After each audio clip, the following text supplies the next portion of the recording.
think I did it right.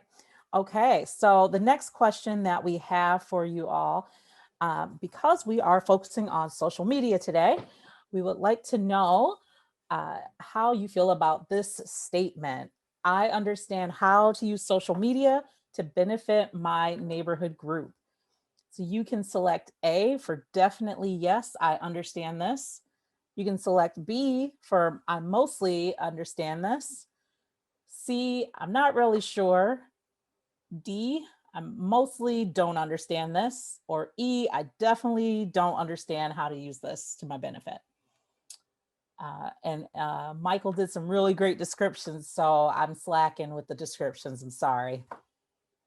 Okay, it looks like mostly yes. Mostly yes, people understand. Okay, 50%, definitely yes, 30%, not sure, 20%. Okay. So if you haven't gotten that in yet, remember you can text it, you can text your answer, or you can go to the link in the chat. Okay. I think, Michael, is that everybody in? I think that may be everyone. That's a pretty good, okay, thank you. Thanks, Ashley. That's a pretty good, yeah, that's a pretty good response so far. Okay, so mostly a lot of people understand how to use social media to benefit their neighborhood groups. So that's really good to hear. So social media is really a part of marketing. It's one tool in the marketing toolbox that you might have. And marketing, essentially, it really is the purpose of marketing is to communicate some information with the intent to inspire an individual or a group of individuals to take action. So when you are doing marketing, you are thinking about what do I want people to do? So it's not just, here's the thing, I want to tell you about it. You want to inspire or encourage people to take some sort of action. So be thinking about that when you're thinking about how am I going to use this platform to really market my group. And if your action that you want people to do is to simply join the neighborhood group, come to an event, share some information that you have and you want to let people know about, even even sharing information about an event, the intent is to encourage people to show up to the event. So you want them to act on something that you are marketing. So I always just recommend that people kind of keep that in mind when they're marketing something is what is the ask? What are you asking people to do from this marketing? So for neighborhood groups, a lot of times that's sharing your goals, sharing your facts, your accomplishments. And when you are sharing your goals and your accomplishments and things like that, think about what do I want people to do with that information? I'm not just sharing that we had a really successful event. I'm sharing we had a really successful event and I would love it if you could donate to our neighborhood group, that you could join our neighborhood group, that you support us the next time we have an event. So always be thinking about what is that action you want people to take, because you have them in front of you and they're learning about something that maybe went really well or something that maybe you have a concern with. So especially when you have a concern or a challenge that's going on in your neighborhood, you're not just sharing, I have a challenge and I just want to tell people about it. You're like, I have a challenge in my neighborhood, is I'm really struggling with it and I would like some support. And so your action is what kind of support do you need? So always be thinking about that. Okay. So as I mentioned, social media is just one type of marketing. All this big long list here are all other kinds of marketing that you could do. So of course, social media is the big one that we're talking about today, and it's very popular. Lots of people use social media. But of course, there's things like just word of mouth, putting out yard signs, which people do all over Flint. I love yard signs, they're everywhere. News stories, press releases, presentations like this could even be considered marketing, depending on your audience and what you're talking about. Just participating in other groups is a way of promoting what you're doing and who you are. And maybe you won't consider it necessarily marketing, but it may be more of a social capital type of marketing. You're always representing your group and your organization if you really want to market that group. So when you go out in the public and you're working on things and people know you're with a specific neighborhood group, keep in mind that that's another way of really representing that group. But when you're doing a formal marketing like social media or press release, I always try to tell people to stick to like the 5 W's so that they don't forget any information, because you want somebody to act. And in order to get them to act on something, you need to tell them who you are, what you need, what you're working on, or what you're doing, or what event it is, why you are doing it. So make sure you have some kind of powerful why. Why do we have a neighborhood group? Why do we care about blight? Why do we care about sidewalks? And why do we want to do this? Why are we having an event for youth and families? And then tell them where it is and when it is and how to get involved. But that why is really important. Even if you get nothing else out, tell them who you are and why you're doing what you do. If you get nothing else out there, because they'll remember that why if you have enough passion and energy behind it. And that comes across on social media and other platforms too. You got to get creative in some spaces, but always remember that part. All right, so now we are going to talk about social media, which is why we're all here. So the first thing with social media is that you really need to make sure that you are choosing the correct platform. And when I say platform, really I just mean, are you using Instagram? Are you using Facebook? Are you using one of the newest ones, Nextdoor? Somebody mentioned it last on Monday, Nextdoor. Are you using, who knows, LinkedIn? So that's where you kind of start off. So you want to think about, how do you want people to use the social media that you choose? How much interaction do you want to have with your audience, between your audience and yourself? Or how much interaction do you want your audience to have with one another? And that is where you're really going to start figuring out what the different platforms offer. And a lot of the ones that we will be talking about tend to offer an opportunity for you to interact with the audience and for them to act with one another. So then you want to think about, what do you want to share? Do you want to share pictures, videos, everything? I always recommend that neighborhood groups use a platform that they can share lots of different types of information. So sharing videos, sharing photos, sharing newsletters, and having an opportunity for people to interact with one another. And then, do you need abilities to create events that you want people to register for? Do you need a way to monitor how people are chatting? Do you want a private chat group or a private page for people to interact with? That's always what I recommend for groups that are neighborhood groups or even clubs. I always recommend you pick some kind of platform where the people in your group can really be very interactive with one another, especially in this new world of everything is virtual. You really want to make sure people have opportunities to engage with each other. Oh, I was trying to press my remote on the wrong thing.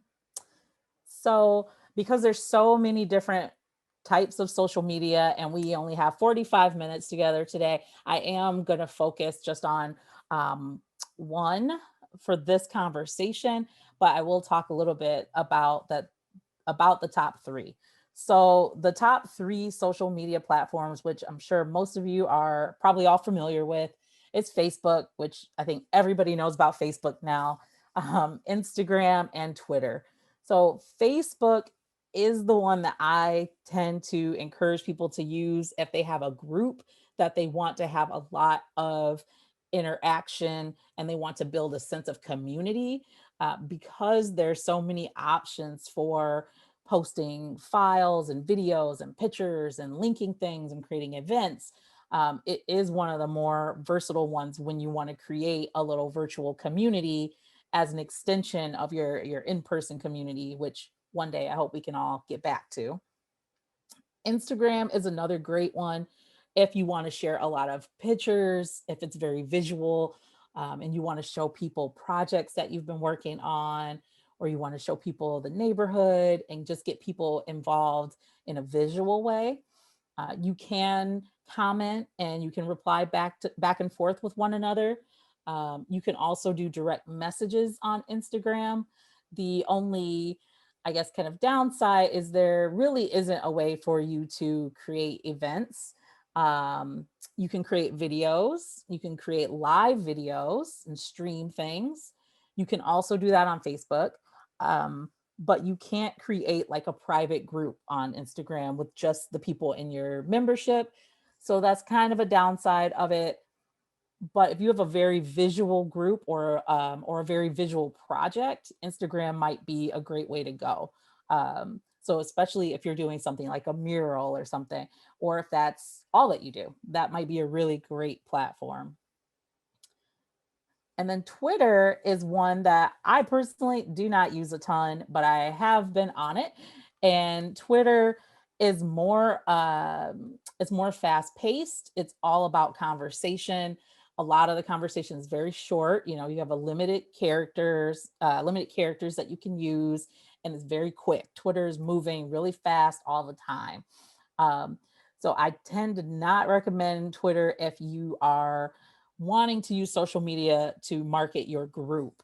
If you want to use Twitter to stay involved in a type of a conversation, then that's a good place to go. Sometimes Twitter is a really great way to engage a large audience. You can have live Twitter conversations. Sometimes it's also kind of a fun one to use during a conference. So if you're having a neighborhood conference, you might give everybody a hashtag and have them just do small little tweets. In this session, it's really awesome. Send. But it's not a great space for I want a private group. I want to have build community. Nothing stays still on Twitter. So you know, on Facebook and Instagram, you post something and you can scroll back and find it later, or it just sits there for a while because it's at the top of the page for however long until you post something new. Twitter, everybody's posting stuff constantly, so it's hard to keep up with something that you maybe need to stay static for a moment. So Twitter, I think, is in my opinion and from my experience, it seems to be a really good platform for supplementing other social media, or it's a really good platform that you can put alongside your website or in an event. It might be really fun to have a big event and have everybody go on Twitter and talk about it. You can also do that on Instagram. Instagram and Twitter both are really great for hashtags. Facebook has hashtags, but I don't think people use them as often. So, so anyhow, so those are the big three. Those are the top three. During our Monday session, I did have a request that I mentioned that I at least mention Nextdoor. Somebody asked me if I would mention Nextdoor and talk about it a little bit. So there is a new social media platform called Nextdoor. It is very place based. You need to be invited, I believe, and you need to put in your address. And then once you do that, your social media circle on Nextdoor is just your neighborhood and just your neighbors. So can I interject real quick, Teresa? So Mhm. with Nextdoor, you actually sign up, and then in order to be confirmed, they will send you a postcard just to make sure that your location is what you say it is, and then you have access to the sort of neighborhood um, feed almost. So it's not necessarily an invitation, but you do have to confirm where you live. Thank you, Michael. So and what happened for me, I joined Nextdoor in my neighborhood, and my neighborhood group sent me a letter. So I think that's why I was like, oh, I got invited. So I got a letter. So they used another form of marketing to let me know about the social media that they're using right now. Um, and Nextdoor does operate similarly to Facebook, where you can have kind of private groups, you can have specific topics, you can create specific events and things. I'm really new to Nextdoor, so I'm not going to talk too much about it just because I don't want to get any of the information wrong. But if Michael, if you have any other tips about Nextdoor, feel free. I just joined it like 2 weeks ago. Teresa, Yeah. can I say Oh, something about Nextdoor? Yeah, is that Edna? We tried that here in our neighborhood and it worked out just fine, kind of, sort of, maybe. And the reason I say that is even if you're the person that started it up, so you're like the administrator, if you get somebody on there that is a heckler or just being a general nuisance like we had, you have no control over like tossing that person out of the group. Oh, Yeah, that's a okay. downfall to that, Okay. so we just kind of went, out of hell with this. Yeah. Okay. That's a So, really good point, Edna. yeah, because I mean, we had a good amount of people on it. And like I said, we had one, possibly two people that just, well, it's like you get one in every crowd. Yeah. Yeah. Thank you so much for saying that. On Facebook, so on Nextdoor, clearly you can't really boot people out if they become problematic. On Facebook, if you have a Facebook group or a Facebook page dedicated to your neighborhood group and people are being disruptive or are a nuisance, as Edna so politely put, you can boot them out because you have moderators in on those pages and in those group pages. So I do want to just point out one quick thing. So Edna, that is a really great point. The thing that I would recommend in that case is they do have terms of service that they expect all of the people on their platform to observe. Um, so I'm pretty sure that if somebody is being disruptive, then you can flag them as being in violation of that. I actually did that for a couple people who were spreading just blatant disinformation about COVID, and they did boot those people from the system, I think, if enough people report them. So just wanted to point that out. Thank you. And thank you, Laura. Laura just put a link to some information about Nextdoor, so and their moderation guidelines and things. So I appreciate that. I am very new to Nextdoor, so I really appreciate that. So I am going to talk about Facebook since I just have a little, we don't have all night to talk.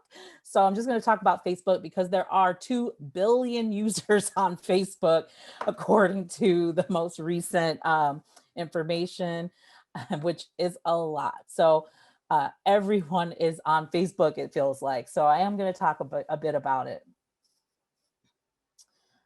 So one of the things I wanted to share with this group in particular about Facebook, because so many people are pretty skilled at creating their own profile page right now. You go to facebook.com, you set up your Facebook page. That part seems to be pretty easy for people to get. But one of the things that neighborhood groups can use to really kind of elevate your communication is when you go to Facebook, you can create a page about your neighborhood group, and you can also create a group for your group. So your pages are going to be places where anybody who has a business or a brand, an organization, you can connect with your fans, you can connect with your residents who are part of your group, and anybody can follow or like that page. So I have a page, it's sort of like a live website. If you have a page, I can follow it. You can make updates and I can view those updates. I can comment, I can like them, I can share them with my friends. If you have an event, I can join it, all of that kind of thing. And you can comment back to me as your page or as yourself. And it's kind of basic in that way. Um, so I do know that many of you who are in neighborhood groups have pages, but when you are doing your page, there's also an option to have a group. And I haven't seen a lot of people do groups. So a group is almost like an extension of a Facebook page. And a group is a place where people can communicate about a shared interest. You can customize the privacy, so it's something where you can invite just the people in your neighborhood group to a private group about your neighborhood. So you could have a page about, let's use Edna's group. You can have a page about the Eastside Franklin group and share everything with the public on your page. And then you could have a smaller group where people who are members would get a different level of information, different access, and that you can make it private. You could make it invite only. You could also make that group public. If you wanted to use that for your group and sharing information, meeting notes, I would say you should probably want to make that private if you wanted to do that. But you can change the different settings so that it's private, but people can find it and they just have to be invited.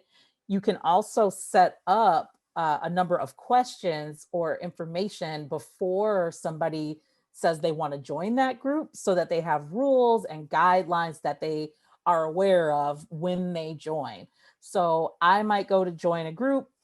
I might go to join Edna's group and it might say, please answer 3 questions before you join, or to be approved. And maybe some of those questions are, do you live in this neighborhood? How did you hear about us?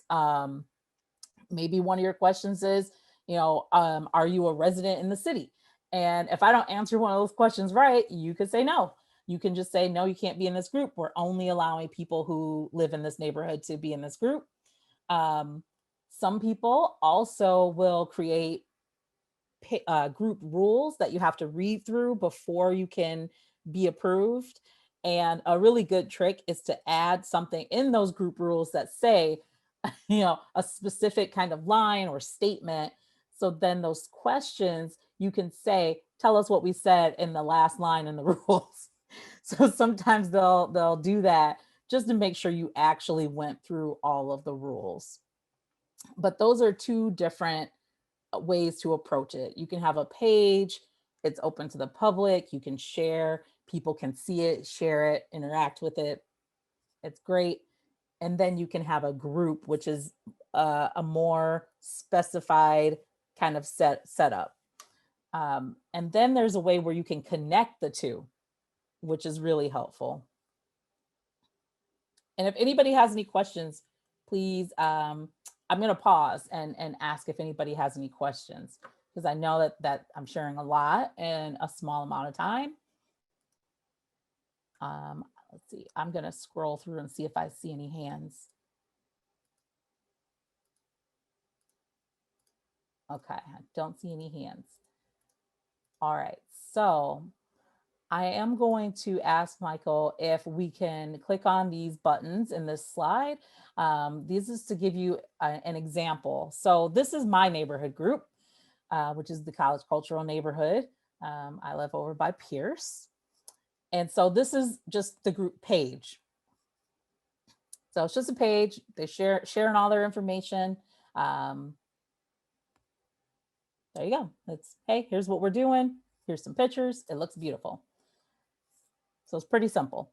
And then if you go to the group, now once we do click on the group, it's going to be a little bit different. So if Michael can go back and then,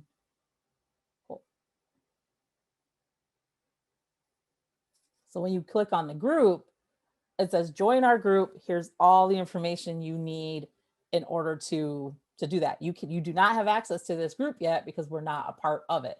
And so if you scroll down, you can kind of see that they have rules. There's a purpose for the group. There's some history that they have about the group. You can see the number of people that are a part of the group. There's been 5 posts today. So it's very, very specific to, we live in this neighborhood or we support this neighborhood and we've been approved to be in this group, and you can't see this information unless you're a part of this group.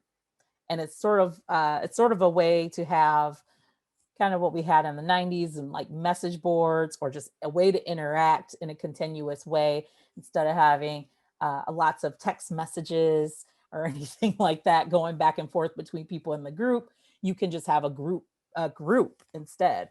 And I'm sure if you're a group leader, you've probably had lots of phone calls or text messages, or you're on like a group email chain. And if you have a group page, that might kind of cut down on all the emails or text messages. You could say, hey, I put the flyer in the group, in the group page, if you want to download it and go hand it out to the group or to the neighborhood, instead of, okay, let me email it. Did you get my email? I can't find it. Somebody else needs it. You might just put it in the group, which is one way to kind of use that. Charlotte just asked in the Charlotte just asked in the chat, how does one add a donate button to the group page? So I believe you cannot add a donate button to the group. You can add it to a page. And so that I have not done. So I am going to see if Laura would mind Googling, if Laura would mind looking that up and dropping some instructions into the chat for us, that would be really helpful. I know that there is, if you go to Facebook, you can look up, I would like to add fundraising, and then it'll kind of step you through what are you fundraising for. You have to kind of verify that you are an organization. I believe you have to have the information about about the organization that you want to fundraise for, and you might need to have a 501 in order to do that. I added a donate button to my personal Facebook page to do a fundraiser, but I believe that the steps are very similar. Oh, great. So Charlotte, you are, so you say that steps, yeah, so you should be able to do that then, Charlotte, because you have been verified and everything. If you follow those instructions, you can kind of walk through that and allow people to donate to you.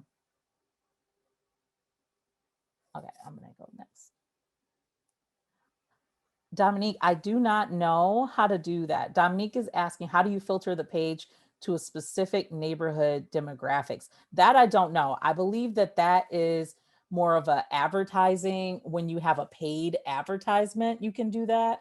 I don't think you can do that when you have a free public page. I believe you can only do it with advertisements. All right, so if you want to create a page, you go to facebook.com/pages and then /create. And then you click on the type of page that you have. And they give you a drop down with some different options. And then you fill in your required information and you just click and follow the on-screen instructions. We don't have to do a demo, but if you click on that demo button, I'd like to at least show you guys where you will land. So when you want to create a page, it will ask you, are you a community group or are you a business or a brand? And you will have different options depending on which you choose. So I recommend that you definitely choose community and public figure, because you have a little more flexibility with what you can do. Businesses and brands have some different options. Oops. So the group page is a little bit tricky. So I do want to click on the demo to do that, because it is a little bit, it's not as intuitive. So in order to create a group, you need to be logged in, and you have to click groups from the left side of the menu when you are logged into your Facebook. So there is a button on the side that says groups, and you'll click create a new group, name your group, select your privacy setting, and then you click create. And then you get this big page where you can kind of personalize everything. You can add images, you can add a header, you can do lots of other things. And then you can click save. And you can also connect your group to your page that you have at that time if you want to do that, or you can keep them separate. And Michael, I don't know if it'll show up or not, because I think you have to be logged in. So that's okay. So sorry, I actually don't have a Facebook account, so apologies for that. So Michael won't be able to see your information.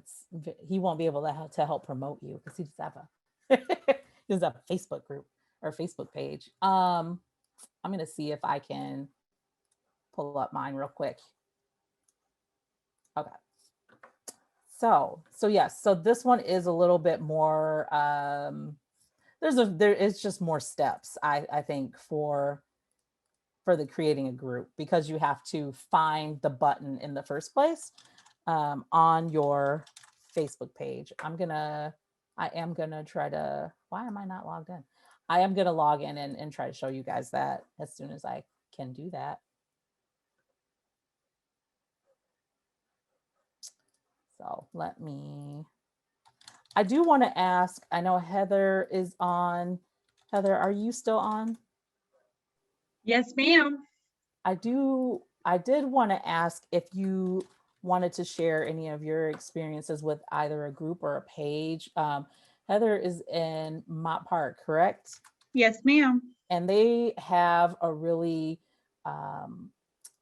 they use social media a lot, and they link social media with their website, their group, and a page. And so there's a lot of layers there. And I was just curious if you had any tips when it comes to creating the page versus the group. Like, which one did you guys prefer? Well, I was just actually, we have a messenger, and since I'm the only one from the group on tonight, and I'm new to their social media plan, I'm asking them by our text, do we have a page? Do we have a website? So yes, they have everything. We don't utilize the page as much as we should. I do marketing for my job, so I'm new to the group. So some of the things that we're doing right now is Megan, who was on with us last night, she's going to work through like our web page. Since we're in a virtual environment with COVID, everybody has social media that they're using and everything is virtual like we're doing tonight. What I've noticed is virtual, for me, this is like I ate dinner, I got on, I didn't have to drive anywhere. So there are benefits to social media, and you have to change what you're doing because before they were doing a newsletter and paper print. So in one of our last committee meetings that we had Megan assigned to the web page. I am social media marketing. And tonight I'm on here because I want to learn how to get more traffic to our page when we're doing fundraising.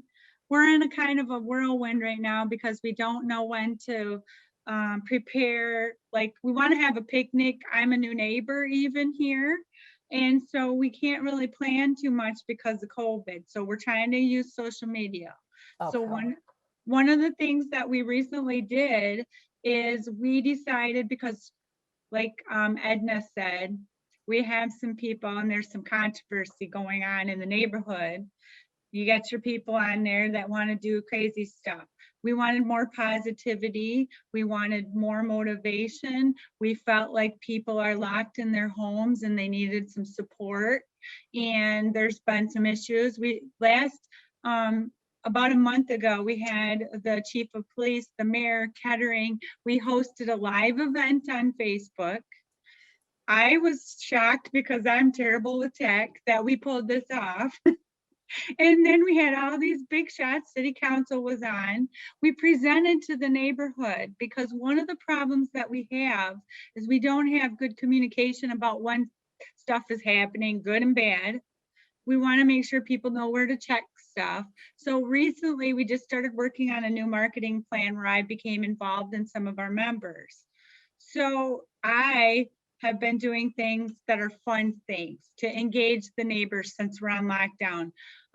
We post motivational posts. We look up things that are, today is National Margarita Day. That was 2 days ago.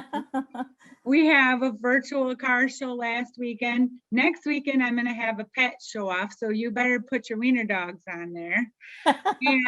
And so we're really just trying to get people to meet each other, because the first thing that has to happen is it starts at home and it starts with your neighbors. And if you don't know each other, you can reach everybody for positivity. Yeah. Of course, the negativity, I'm a moderator. So that's how we use it. And that's what we're working on to try to make it better. Great. Thank you so much. Thank you so much, Heather. I am going to show you guys very quickly where to find that groups button. Since I am getting kind of pressed for time a little bit here, I'm going to show you guys where to find that create a group button, because it is a little bit difficult, I thought, when I went to make a group. So this is my landing page on Facebook. So you can see my cute little cousin here. He's turning 9. So when you log into Facebook, clearly this is where you kind of get dumped. You get dumped into your news feed. On the left-hand side over here, there is groups and there's pages. And so in order to create a group, you have to click on your groups, and then you have to scroll. Well, you don't have to scroll. There's a big button right here that says create a new group.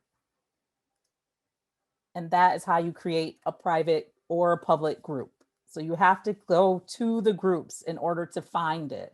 That was what I thought was a little bit not as intuitive as Pages. Pages, I think you can just click create a page from one of the main page. But yeah, you have to actually click on, oh, I want to go to all of my groups and then create a group.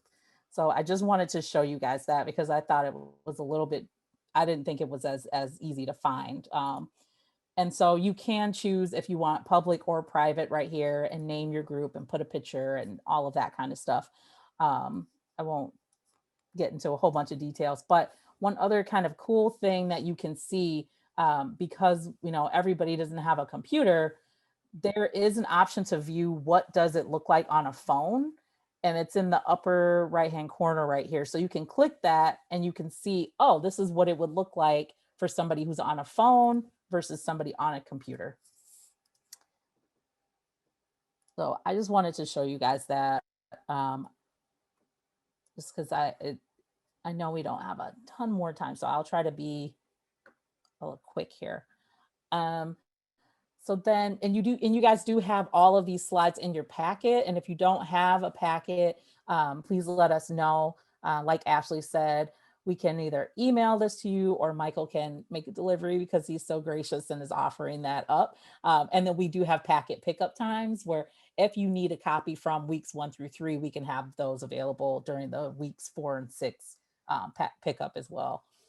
So when you go to create an event, you can do that directly from your news feed. So if you log into Facebook, it's on that left-hand side again, and all you have to do is click create an event. It's pretty simple there. But once you create an event, since Heather kind of mentioned, oh, I didn't mean to do that yet. Heather kind of mentioned, like, how do you generate traffic? How do you get people interested? So events, that's one of the places where you could do something like that. That's where you are going to have an opportunity to try to drive some traffic to your different group pages. So events are where I would recommend, if you do have a budget, you can put $10 on an event and market that event. You could put 20 bucks on it. A very, very small amount goes a long way on Facebook. And that is where I believe somebody mentioned earlier, is there a way for you to do advertising, or is there a way for you to narrow where you want your pages to go? You can narrow who you want your boosted event to be shared with. So you could put, $15 in boosting an event or advertising an event. You could put $15 into it, and then you could limit it and say, I only want this to be advertised for the weekend, and I only want it to go to people in this zip code. So that is where you have that opportunity. And if you are interested in that, you guys are always welcome to call me. I'm happy to jump on Zoom and help people with this kind of stuff. This is stuff I love.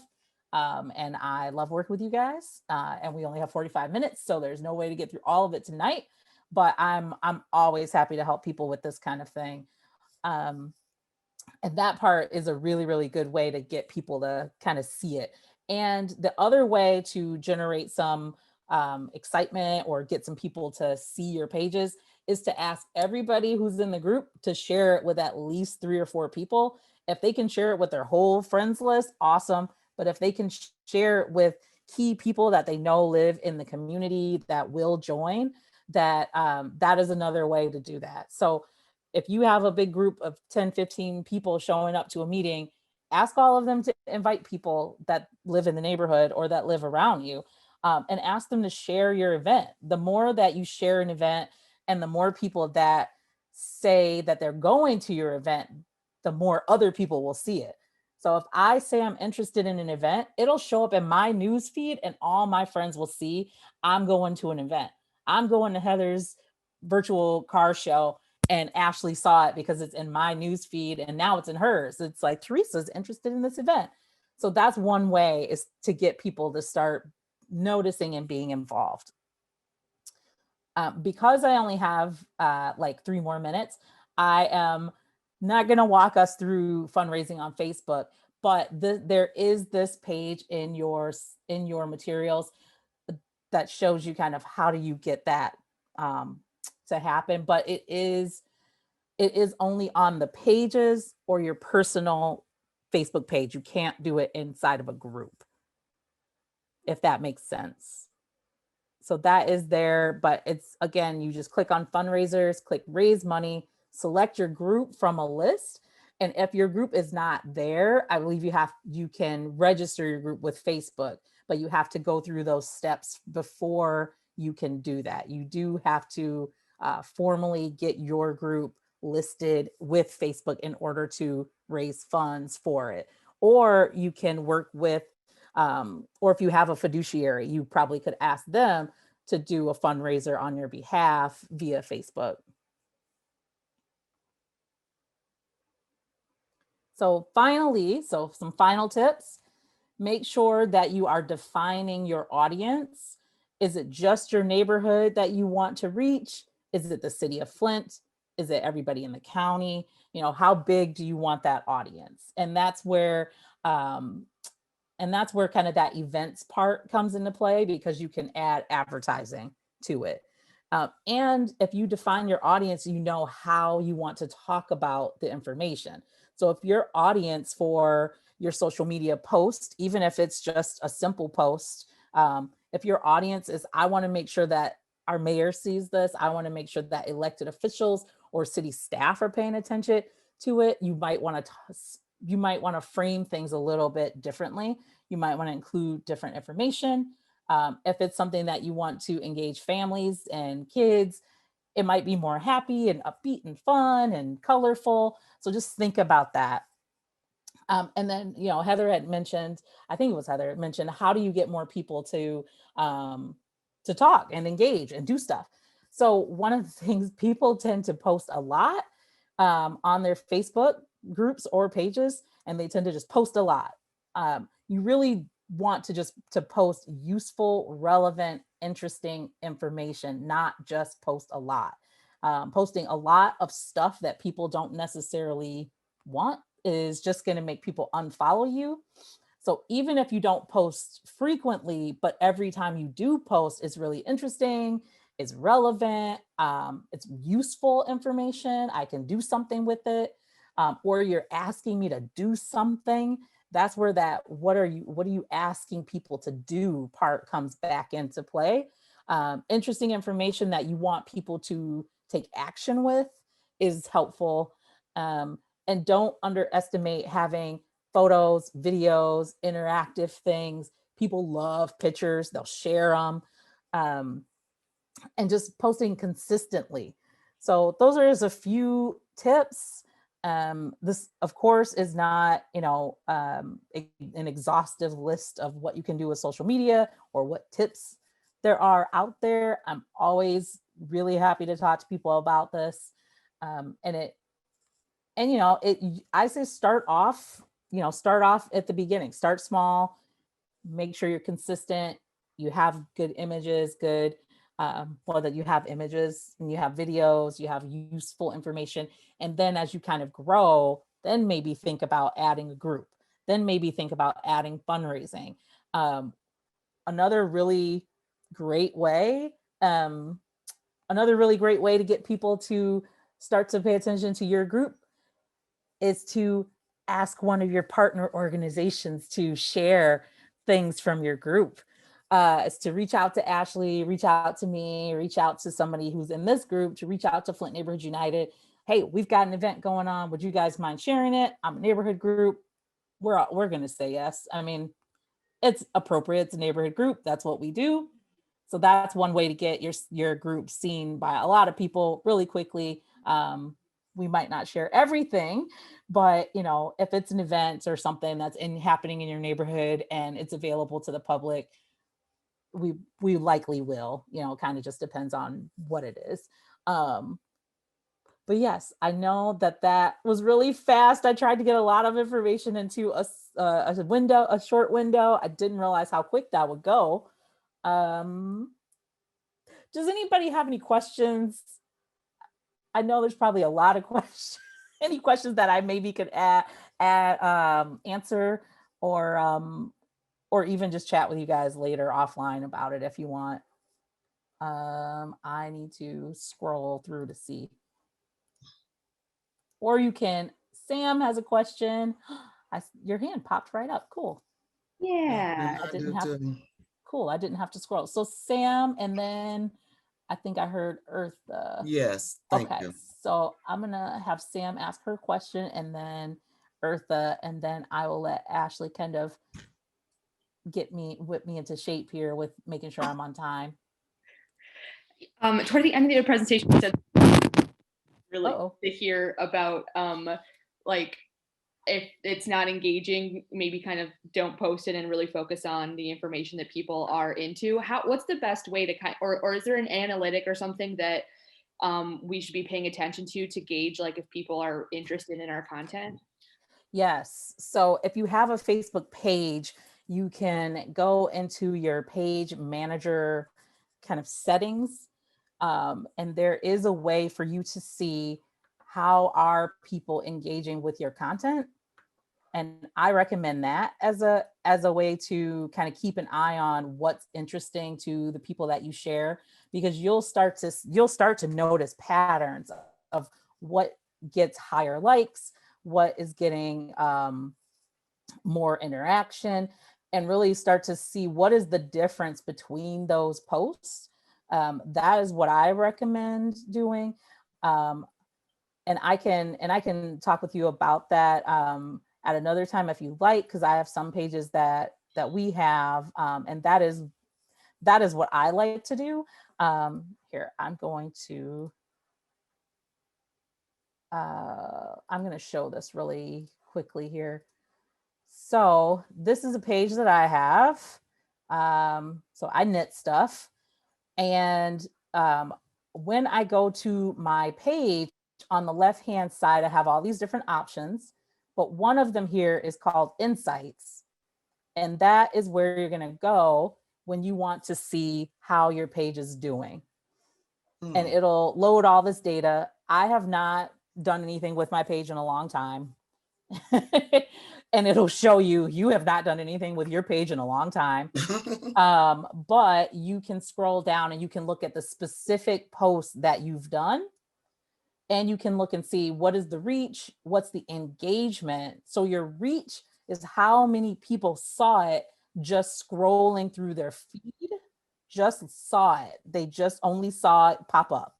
Your engagement is how many people actually tried to do something with that post. Did they like it, comment, share it? That is where engagement is at. And so if you look at that, you can start to kind of see the differences here. I know it's kind of small for you guys. So the difference between mine with the engagement, because that's what you want to look at, is reach and is engagement a lot of times. My reach was higher and my engagement is higher on these two different posts where you can see my face. So the differences between here is that there's a person in these pictures. So that's when I started to notice I need to do more pictures, more posts that have me in them. Some of these posts, you know, don't miss this event. People they don't care about it at all. I'm not in those. So that I thought was really interesting. So anyhow, so that's one way that you can do that. And I am gonna stop sharing there. And Eartha, I know that you also had a question, but I know we're over time too. If somebody is, it can wait. I can okay. touch bases with you later. It can wait, honey. Okay, thank you. I'm gonna You're put my contact information in the chat. So if anybody wants to reach out to me or even chat or even do like a one-on-one with me, you are more than welcome to do that. Okay.